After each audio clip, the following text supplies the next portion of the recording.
In this video, I'm going to show you how to vertically mount your graphics card inside the NZXT H9 Flow. This is the 2025 model of the H9 case, and any of the variants will work here, but you will need to make a separate purchase in order to be able to mount your graphics card like this. This is a 4090, and as you can see, there's plenty of room here by the front of it towards the glass and also surrounding it, so it is pretty easy to install. Now, it's worth noting, first of all, that you obviously need to buy an extra accessory for this, and this is NZXT's Vertical graphics card mount. I'll link to it in the description, but there are two versions of this.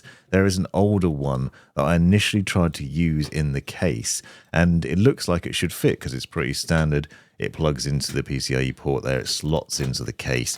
However, what I found with this older model is that it doesn't quite notch in there properly. So it's important to know this before you buy this accessory to make sure you get the right one. Because as you'll see, when you're trying to insert it into the case, basically the bracket will not sit properly in there. I found it interfered with the motherboard and it just would not mount properly in there. You also need to take account of your cooler and how big that is, but that shouldn't necessarily be a problem with the build. It was more an issue with the back of the brackets, and that's because NZXT has actually developed a newer version of the Vertical GPU mount, and it's important to know a couple of details. This looks very similar to the previous version. The box looks similar, and even the thing itself looks quite similar as I get it out. But you can see the rear here says it supports the H9, the H5 and the H7 variants.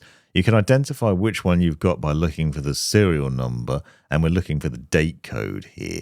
This is the 3 digits that appear before the letter N on the barcode at the bottom. You can use this to suss out whether you've got the new one or the old one, and you can see the logic of how this is explained here. So if you see, for example, the number 224 before the N, that implies it was 2022 and the 4th month. Looking back at the barcode on mine, you'll see it's 24/7N, which means it was in 2024 and in July when this was crafted, so it'll be fine for this build. I'll link to that blog article and to the model you want in the description so you can make sure you get the right one. But now for the steps on how to go about installing it. First, we need to remove the PCIe brackets from the back of the case. So you want to go about taking these out, and you can see obviously we've got a number of these at the rear here. Usually you'd only need to remove a couple of them for installing a GPU, but because we're using this bracket, you want to take most of them out. You may find you want to keep one in, and I'll show you what I mean in a second. But for the most part, you're just removing all the screws and taking those brackets out. Now make sure you hold onto the screws because we're going to need those in a second. And also note that I've installed the power cable for the GPU at this point as well. More on that in a little while. Next step is to install the graphics card into the PCIe port on the riser cable here. So we're going to slot it in carefully here. Notice the silver pins at the back notching into the bottom of the connector there, and obviously sliding it in and clicking it into place. We'll then secure it at the back of the bracket with the screws that were removed from the case beforehand. So in this case, I've got a couple of screws going in here. If you had a 3-slot deep GPU, obviously you'd use 3 screws to make sure it's well secured there, but I only need 2. From this point, we can then secure the riser cable. So you plug that into the X16 port, the top one, the one closest to the CPU to give you maximum speed. And you can then seat the bracket into the case. You will notice installed at this lower position that that top PCIe bracket at the rear of the case is missing, and there's a hole there, so you might want to replace it or install it further up, as you can see I've done here. It's worth noting that the anti-sag bracket doesn't work in this case because of how far the distance is between the bracket and the bottom of the case. So you might need a separate anti-sag bracket if you want to think about that, something to support the GPU from below. And then you can just plug in your power cable and attach it. Now in this case, I'm using Leland's wireless strimmer cable. This is an RGB extension cable, but you could obviously use a standard power cable. But if you want to replicate what I'm doing, I wanted to show you a few things of interest. So this is for the 40 and 50 series GPUs from NVIDIA. So it will work with that 12 volt high power or 12 volt 2x6 power connector on those GPUs.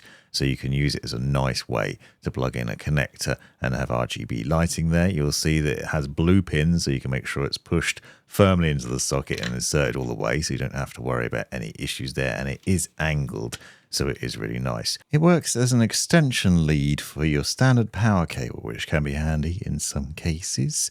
But if you want to, you could just use your standard power connector to plug into the GPU instead. I just wanted to demonstrate this as an alternative.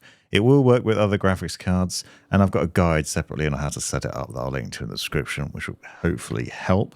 As you can see, it ends up looking really nice. There's plenty of room in the case for the vertical mount with the graphics card in it, and hopefully this setup guide has helped you out in what to do and how to go about it. Thanks for watching. You've made it right to the end of the video, you brilliant legend you. If you've enjoyed it, click that subscribe button, give me a thumbs up, and drop me a comment down below if you've got any questions. If you really enjoyed it, consider joining the channel and see the benefits of doing so. Check out these other videos, you might well find them interesting or useful, and most importantly, have a great life.